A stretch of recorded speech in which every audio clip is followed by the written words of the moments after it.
예전에 제가 휴대폰과 관련된 기사를 본 적이 한 번 있었습니다. 그 기사를 보면서 문득 우리나라의 한글의 우수성에 대해서 새삼 깨달은 적이 있었습니다. 우리가 한글은 기본적으로 자음 14개, 모음 10개로 이루어져 있습니다. 24개의 글자라고 할까요? 그런 것들로 우리 이루어져서 글자를 조합해서 만들 수가 있죠. 그래서 어떤 글자라도 이 자음 14개와 모음 10개라면 우리가 소리낼 수 있는, 우리가 한국 사람으로서 발음하는 그런 글자를 만들어낼 수 있습니다. 그래서 우리가 휴대폰에서 문자를 보내거나 메시지를 보낼 때 우리 휴대폰에 나와 있는 기판, 글자 판수가 많지 않잖아요. 왜냐하면 조합해서 할 수 있기 때문입니다. 그러나 중국에서는 문자를 어떻게 보낼까요? 해보셨나요? 중국은 여러 글자를 이렇게 조합해서 하는 그런 글자가 아니죠. 한 글자는 그 한 글자로 끝입니다. 그렇기 때문에 소리나는 모든 글자만큼 자판이 필요하죠. 우리나라에서 예를 들면 제가 유씨니까 유 하면 한자가 여러 가지가 있지만 한자는 실제로 중국에서 발음하는 그 한자는 뜻에 따라서 같은 유자여도 글자가 다르잖아요. 발음이 다르잖아요. 그래서 굉장히 글자가 많이 필요합니다. 그래서 만약에 그 문자를 중국에서 메시지를 보내려면 기판이 몇 개여야 됩니까? 예를 들면 제가 지금 말씀을 전하기 위해서 준비를 하고 그 원고를 컴퓨터로 작성을 해서 아이패드에 넣어서 가져왔습니다. 그런데 제가 오늘 설교를 몇 글자인지 세보진 않았지만 그냥 대충 3,000에서 4,000 글자라고 한번 해보겠습니다. 그러면 제가 3,000개 정도의 글자를 사용하는데 필요한 우리나라의 글자의 수는 24개입니다. 자음 14개, 모음 10개. 그렇게 있으면 제가 오늘 준비한 이 설교 원고의 모든 글자를 만들어낼 수 있죠. 그러나 만약에 중국어로 이 설교의 원고를 작성한다면 3,000개의 글자, 중복된 거 빼고 3,000개의 글자가 필요하다면 몇 개의 글자가 들어갈까요? 3,000개가 들어가게 되는 것이죠. 왜냐하면 우리나라처럼 조합해서 하는 글자가 아니기 때문입니다. 그러니까 우리가 입으로 낼 수 있는 모든 그 소리만큼 한자가 있다는 뜻이 되는 거겠죠. 2017년 기준으로는 한자가 9만 개가 넘는다고 합니다. 2017년 기준이요. 9만 개의 글자를 알아야 모든 글자를 표현하는 글자를 기록할 수 있는 것입니다. 물론 평생 한 번도 사용하지 않는 글자가 있겠죠. 그래서 일상적으로 사용하는 글자만 따로 추렸더니 그 일상적으로 중국에서 사용되는 한자의 수가 2,500개랍니다. 그러니까 2,500개의 한자를 알고 있어야 일상적으로 사용할 수 있다는 겁니다. 우리나라는 몇 개만 알면 되죠? 24개만 알면 되는 거죠. 그렇다면 휴대폰으로 문자를 쓰려면 어떻게 해야 될까요? 기판이 2,500개일까요? 그럴 수는 없죠. 그래서 어떻게 하냐면 제가 본 기사에서 일단 영어로 친다고 합니다. 사람이라고 하면 펄슨이니까 펄슨, P-E-R-S-O-N 치면 그거에 해당하는 한자가 뜬다고 합니다. 그러면 그 중에서 내가 쓰고 싶은 한자를 하나 고르는 거죠. 그러니까 조금 과장해서 말하면 이런 식으로 나가는 책을 보는 것보다 미디어와 이런 전자기기가 더 편한 시대에 어쩌면 한자를 점점 잃어버려 가는 시대가 올지도 모르겠다는 말도 안 되는 우려를 한번, 제가 할 우려는 아니지만 그런 우려를 한번 해봤습니다. 지금 이런 말씀을 드리는 것은 우리 글자가 얼마나 우수한가 이런 말씀을 드리려고 하는 것은 아닙니다.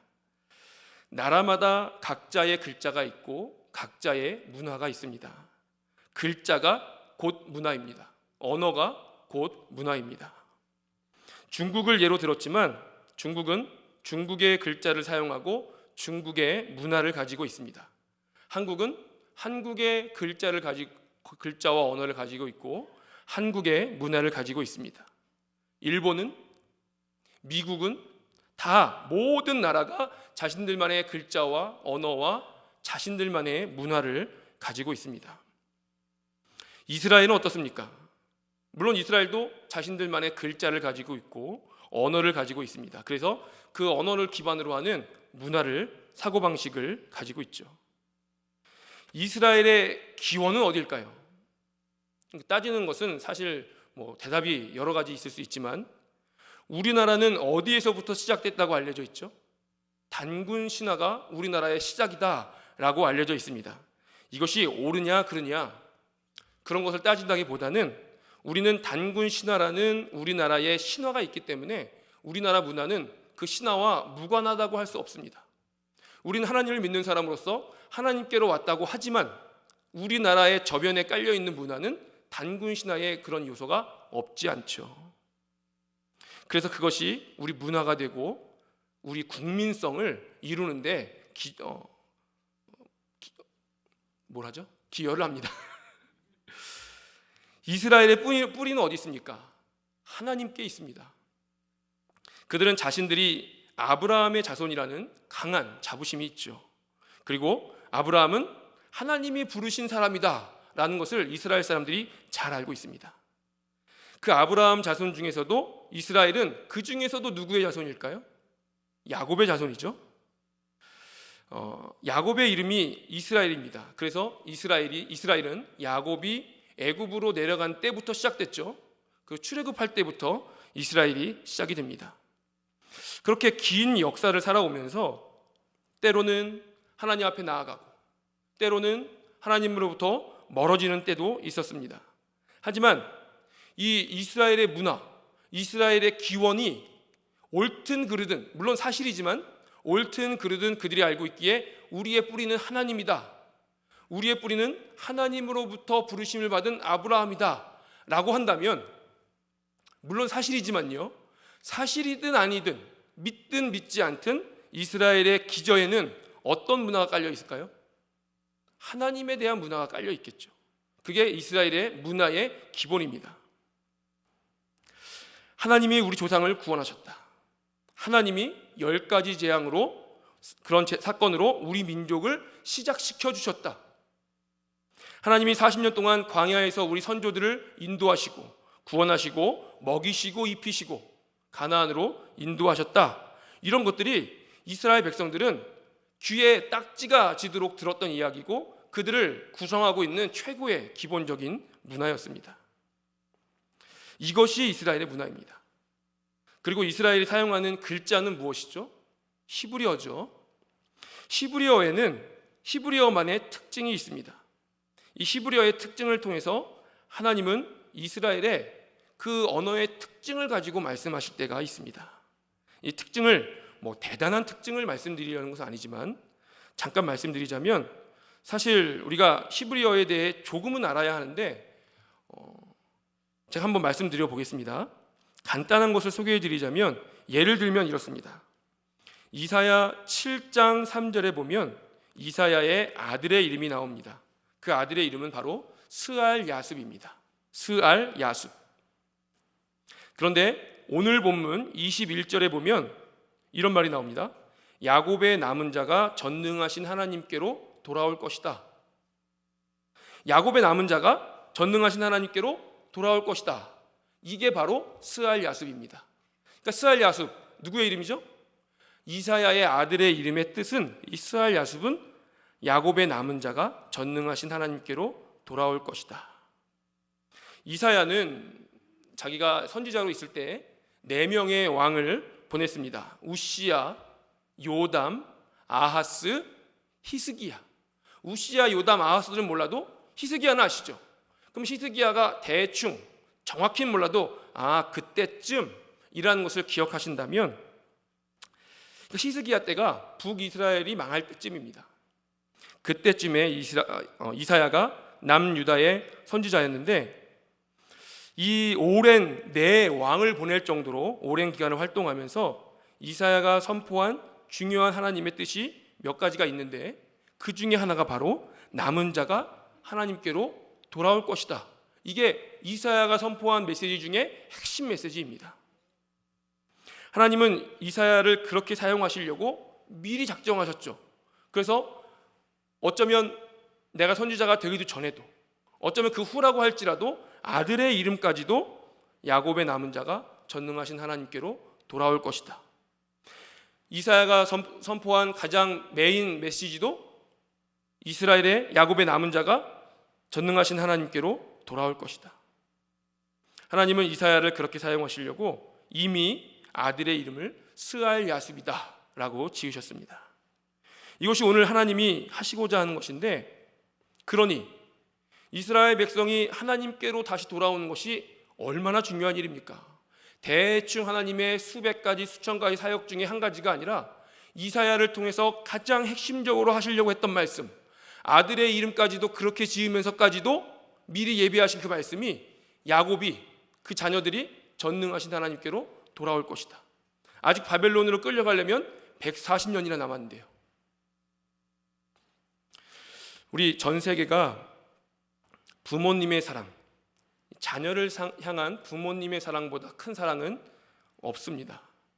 그 중에서 우리나라는 유독 부모님의 사랑, 엄마의 사랑이 강한 나라 중에 하나죠. 자녀를 향한 부모의 사랑, 사람이 할 수 있는 이 최고의 사랑이어서 그런지 우리를 향한 하나님의 사랑을 비교할 때 여지없이 나오는 것이 부모님의 사랑입니다. 우리가 보통 이런 말들을 하죠. 내가 아기 때의 일을 다 기억한다면 부끄러워서 죄송해서 부모님을 뵐 수가 없다. 그만큼 아기를 키우는 일이 힘들다는 것을 말하는 것입니다. 그리고 자녀는 아기 때뿐만 아니라 자라면서 평생 우리 부모님이 있는 한 나는 항상 부모님께 기쁨이 되기보다는 속을 썩이는 일들이 더 많습니다. 특히 사춘기가 오면 감당할 수가 없죠. 예전에는 중2병이라고 했었는데, 제가 중고등부를 담당할 때마다 그 부모님들이 항상 40대 중반에서 50대 중반에 부모님들이 늘 계셨는데, 그분들이 한결같이 말하는 게 외계인 같고, 교회에서 학교에서는 안 그러는데 집에만 오면 말을 한마디도 안 하고 정말 어떻게 해야 될지도 모르겠다고 저한테 말씀하시는데, 저는 사춘기의 자녀를 둬본 적이 없어서 뭐라고 말해야 될지를 모르겠습니다. 그래서 그냥 기다려보자고 할 수밖에 없죠. 기도하고 보면 돌아오겠죠. 우리가 기다리고 버틸 수밖에 없습니다 라고 말을 합니다. 요즘에는 사춘기가 중2 때 시작되는 것이 아니라 빠르면 4학년, 5학년에 시작이 되죠. 그러니 얼마나 힘듭니까? 북한이 우리나라를 함부로 못 쳐들어오는 이유를 아시죠? 중학교 2학년 때문이라고 하지 않습니까?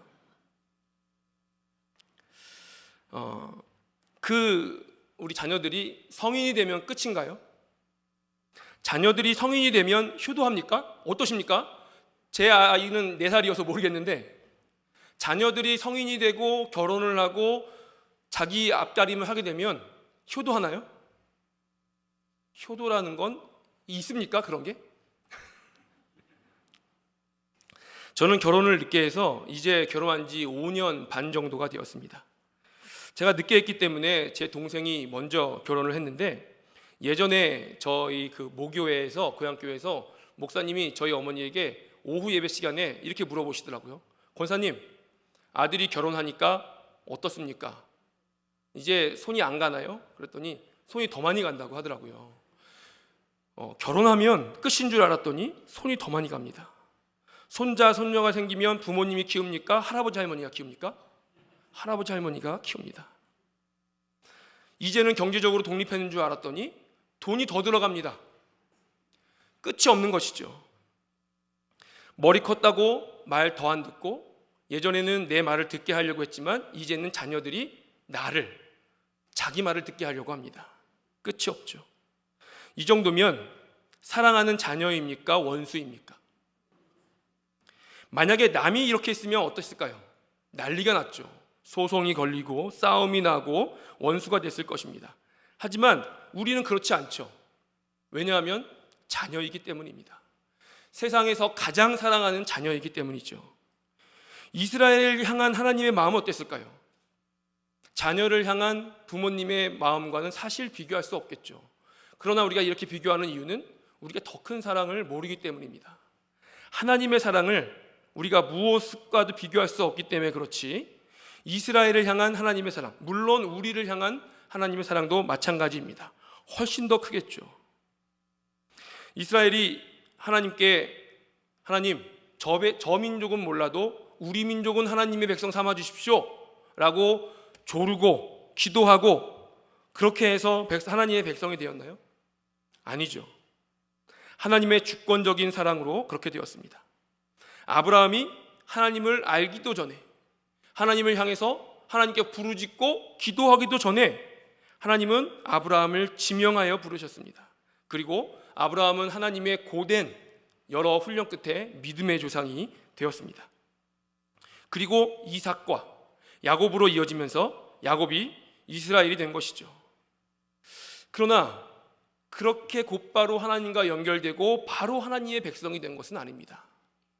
그들은 오랜 시간 하나님을 제대로 알지 못했고 애굽의 신들과 함께 오래 지냈습니다. 그러다가 고난을 당하게 되었고 하나님이 아브라함과 400년 전에 하셨던 약속을 기억하시고 그리고 나서 이스라엘을 건져내게 되셨죠. 이스라엘은 자신들의 노력으로 생긴 나라가 아니라 하나님께서 낳으신 나라입니다. 그런데 이렇게 탄생한 이스라엘이지만 이해가 되지 않을 때가 한두 번이 아니었습니다. 이스라엘의 긴 역사를 통해서 하나님에 대한 신앙을 올바로 할 때는 하나님의 복을 누리고 하나님을 멀리할 때는 국가적 위기가 닥친다는 것을 깨닫게 되었습니다. 하지만 그런 큰 틀에서는 하나님의 역사를 알게 되겠지만 당장 닥친 일들에 대해서 이스라엘은 항상 이런 의문이 있었습니다. 내가 기도할 때 과연 하나님이 우리의 기도를 들으시는가? 과연 내가 가지고 있는 이런 세세한 일들까지도 하나님이 상관하시는가? 그러다가 점차 하나님이 오늘날도 계시는가? 하나님이 우리가 하나님의 백성이 맞는가? 이런 의구심이 들기 시작했습니다. 우리도 마찬가지죠.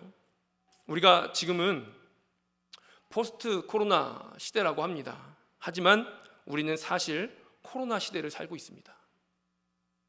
계속된 국가적인 어려움, 국제적인 정세의 불안함, 개인적인 어려움, 내가 속한 공동체의 어려움, 여러 가지 어려움들, 산적한 것들이 많이 있습니다. 우리가 살면서 기쁜 일이 많습니까? 슬픈 일이 많습니까? 슬픈 일이 많죠. 그때마다 기도하십니까? 그때마다 응답이 되시나요? 경험상으로 볼 때 정말로 그때마다 하나님이 나를 사랑하시고 나에게 바짝 붙으셔서 염려하지 마라, 내가 너의 모든 것을 다 해결해 주겠다라고 음성하시고 말씀하시고 깨닫게 하시고 의지가 되시나요? 하나님이 그렇게 가까이 계십니까? 가까이 계시지만 우리가 느껴지지 않을 때가 부지기수입니다. 이스라엘도 우리와 같았습니다.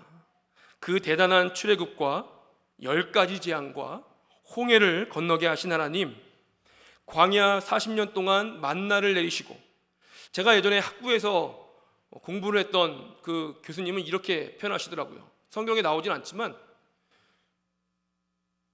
하나님이 이 불 울타리로 병이 들어오지 못하게, 외적이 들어오지 못하게, 신발도 닳지 않도록, 의복이 상하지 않게 불 울타리로 막아주셨다, 이렇게 말씀하시는 것을 제가 기억하고 있는데, 그렇게 보호하시고 인도하시고 가나안을 정복하게 하신 하나님에 대해서 귀에 못이 박히도록 들었는데, 유단강만 가도 돌 12개가 큰 것이 남아있는데, 그런데 그 하나님 지금 어디에 계십니까? 이스라엘은 그들의 신앙을 의심하기 시작했습니다. 지금까지 알고 있고 듣고 배웠던 하나님은 이제 아무런 도움이 되지 않습니다. 세상에 그냥 강대국이 온 세상을 지배하고 그들의 위협으로부터 벗어나는 것은 전혀 불가능한 일처럼 보였습니다. 왜냐하면 우리의 신은 자고 있고 그들의 신이 훨씬 강해 보였기 때문이죠. 그러나 이때가 사실은 진짜 신앙을 보여줄 때입니다. 그것을 이스라엘은 알지 못했죠. 신앙의 껍데기를 벗어버리고 내 안에 있는 진짜 신앙을 하나님께 보여드릴 기회가 온 것을 이스라엘은 알지 못했습니다. 이스라엘은 사실 이때가 진짜 기도해야 할 때였습니다. 이때가 진짜로 하나님의 방식을 추구해야 할 때였습니다. 하나님의 방식을 추구함에 있어서 우리가 아무런 어려움이 없을 때에는 하나님의 방식대로 사는 것이 무슨 어려움이 있습니까? 우리가 매일 일상에 그냥 평온할 때에는 하나님의 법대로 사는 것이 어렵지 않습니다. 하나님의 법대로 사는지 법대로 살지 않는지 알 수도 없을 정도의 평온한 삶입니다. 하지만 정작 하나님의 방식을 추구해야 할 때에는 세상의 방식을 추구하는 것이 이스라엘이었고 우리의 모습이라는 것이죠. 여러분, 우리 걷기 운동을 많이 하시죠. 유등천도 많이 걸으시고 보문산도 많이 걸으시는데 종종 뛰시는 분들도 계십니다. 그러면 걷는다고 바로 운동이 되나요? 저는 이거 지금 제가 믿어지지는 않는데 예전에 이런 기사를 본 적이 있습니다. 제가 벌써 이제 오래전 얘기인데 군대를 전역을 해서 동생과 운동을 한다고 밤에 많이 뛰어다녔었는데 40분을 뛰는 건 20분, 걷는 건 40분을 걸어야 그 이후부터 운동이 된다고 하더라고요. 뛰는 건 20분을 뛰어야, 20분은 어떻게 뜁니까? 20분을 뛰어야 그 다음부터 운동이 된다고 그런 기사를 한번 본 적이 있었습니다. 우리가 어느 정도 걸어야 운동이 됩니까? 몇 보를 걸어야 운동이 됩니까? 힘이 들기 시작할 때입니다. 뛴다고 무조건 운동이 되는 것이 아니라 힘이 들기 시작할 때부터 운동이 되는 것입니다. 남자들 중에 근육을 위해서 운동하시는 분들이 계시는데 팔굽혀펴기를 몇 개를 해야 근육이 생기죠? 힘들 때까지 해야 됩니다. 힘들 때부터가 운동이 되는 것이죠. 우리 이영표 전 선수가 이렇게 얘기하더라고요. 내가 줄넘기 2번 뛰기를, 공 리프팅을, 팔굽혀펴기를 뭘 하든지 간에 예를 들어서 30개가 내 마지노선, 30개가 내 한계면 30개까지 하고 죽을 것 같을 때 한 번 더 하면 2배의 효과가 있다고 합니다. 그래서 내가 2배의 효과가 됐으니까 됐지 하고 31개에서 그만하려고 할 때 죽을 힘을 다해서 1개를 더하면 또 그게 2배의 효과가 된다고 하더라고요. 같은 맥락이죠. 힘들 때부터 하는 것이 진짜입니다. 이것도 신앙도 마찬가지입니다. 아무런 일도 없을 때에 신앙생활하는 것, 아무런 일도 없을 때 하나님 방식대로 사는 것은 아무런 도움이 되지 않습니다. 당연한 것이죠. 그것은 잘한 것이 아니라 당연한 것입니다. 어쩌면 그것은 신앙이 없는 사람도 평온할 때에는 신앙이 있는 사람과 신앙이 없는 사람이 구분가지 않습니다. 모두가 하나님 보기에 옳게 행동하고 모두가 하나님 보시기에 기뻐할 만한 일을 합니다. 평온하니까요. 그러나 진짜 신앙이 필요할 때가 있습니다. 쭉정이는 날아가고 알곡이 필요한 때가 있습니다. 그때는 평온할 때입니까? 그렇지 않죠. 포기하고 싶을 때입니다. 하나님의 방식을 포기하고 싶을 때입니다. 하지만 그때가 진짜 우리가 신앙인인지 아닌지가 구분될 때죠. 그때 이스라엘은 그때를 잘 보내야 했습니다. 하나님이 원하시는 바로 그때. 그러나 종종 그때를 잘 보내지 못하고 세상의 방식을 추구할 때가 얼마나 많습니까? 이스라엘이 세상의 방식을 추구한다는 것은 하나님을 멀리한다는 뜻입니다. 예배가 무너지고, 우리가 일상에서는 예배가 안 무너지잖아요. 예배가 무너지고 하나님의 뜻이 무너지고 하나님을 멀리한다는 것은 강대국이 이스라엘을 호시탐탐 노린다는 것이죠. 그래서 아수르가 북이스라엘을 무너뜨리게 됩니다. 그러나 이것은 이스라엘의 완전한 멸망은 아니었습니다. 이 하나님의 사랑이 이스라엘로 하여금 소수의 신실한 사람을 남겨두실 것이기 때문이죠. 아무리 자식이 잘못을 해도, 아무리 말을 듣지 않고 속을 썩여도 나가! 라고 해도 정말로 이 자식이 나가서 안 돌아오기를 원하는 부모가 어디 있습니까? 그런 것처럼 하나님은 이스라엘을 버리실 수가 없습니다. 오늘 24절에 보니까 이런 이스라엘을 향해서 하나님이 이렇게 표현하십니다. 내 백성이다. 아수르를 통해서 또 나중에 남유다도 바벨을 통해서 멸망시키실 것이지만 하지만 그들은 여전히 내 백성이다. 이렇게 속을 썩이는 이스라엘이지만 처음에 시내산에서 율법을 주시며 언약을 맺을 때를 기억하시는 것이죠. 그리고 다윗과 언약 맺었던 그때를 기억하는 것입니다.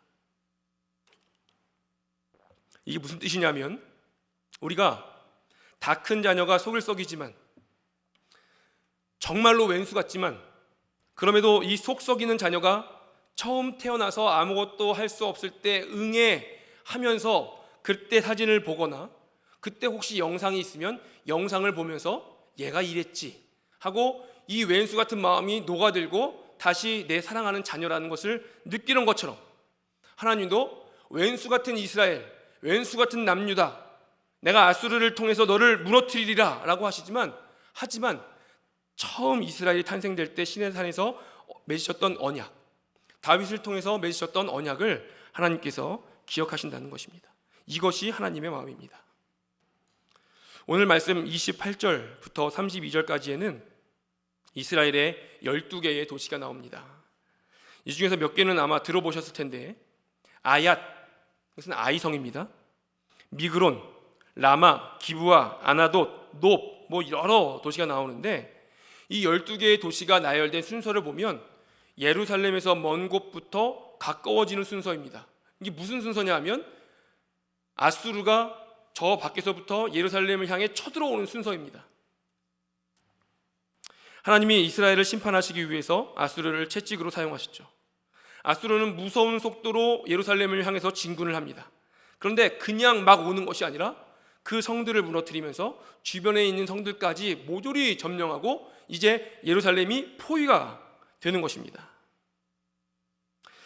이제 예루살렘 주변에는 아무 성도 남지 않았습니다. 오직 예루살렘만 남았습니다. 특히 이 중에서 오늘 말씀에 라마와 기브아는 무너지면 예루살렘이 바로 무너질 수 있는 방어 요새와 같은 곳이었다고 합니다. 그러나 하나님의 채찍 아수르는 아랑곳하지 않고 예루살렘까지 진군했습니다. 이것을 왜 보여줄까요? 아수르의 강함을 표현하기 위함입니까? 그게 아니죠. 세상적으로 저렇게 강해 보이고 그 누구도 건드릴 수 없을 것 같은 아수르, 이스라엘의 요새들로는 전혀 방어도 할 수 없는 아수르, 그리고 이스라엘이 하나님의 방식이 아닌 그들이 닮고 싶었던 강력한 군대였던 아수르, 그런 아수르지만 하나님의 한 방이면 상대도 되지 않는다라는 것을 보여주기 위함입니다. 하나님을 돋보이기 위해서 아수르의 강함을 더 부각시키신 것이란 말이죠. 그 당시 고대 근동에서는 아수르에 대항할 수 있는 나라는 어느 곳에도 없었습니다. 나중에 바벨론이 아수르를 치지만 바벨론이 커진 것도 있지만 아수르가 애굽과 전쟁하는 통에 바벨론이 이기게 된 거거든요. 그러나 이스라엘을 대신해서 저 대단한 아수르를 상대해 주실 분이 누구입니까? 하나님이죠. 하나님이 왜 이스라엘을 대신해서 싸우십니까? 하나님이 이스라엘을 내 백성이라고 불러주셨기 때문입니다. 앞에서 이사야의 아들의 이름을 말씀드렸죠. 스알야숲. 이것은 이사야의 아들의 이름이지만 이스라엘을 향한 하나님의 고백이었습니다. 남은 자가 하나님께로 돌아오리라. 내가 너희와 함께 있겠다. 임마누엘입니다. 이것이 하나님의 예언이자 이스라엘을 향한 사랑이었습니다.